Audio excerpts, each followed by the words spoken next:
ფემინისტებს ძალიან ხშირად გვაბრალებენ კაცთ მოძულეობას და იმას, რომ ჩვენ ვამტკიცებთ, რომ თქვათ ქალები რაღაცით უპირატესები არიან კაცებზე.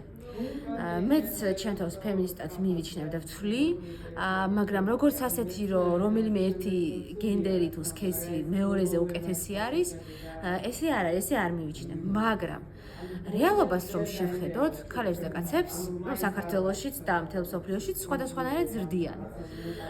ქალებს და იმ თვისებებს, რომელსაც ქალებს გამომუშავებენ ხოლმე, საშუალო სტატისტიკურად ქალი ძალიან ხშირად გამოდის უფრო კარგი, საზოგადოების უფრო კარგი წევრი, ვიდრე კაცი და აგიხსნით რატომ.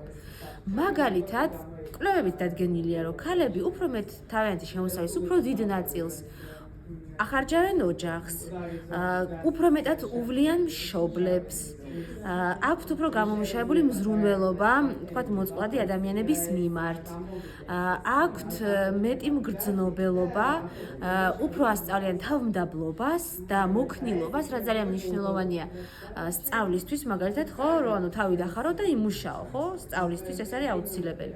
ასწავლიან სიფრთხილეს და შესაბამისად სხვადასხვა საფრთხეები როგორ არ წამოიკიდონ.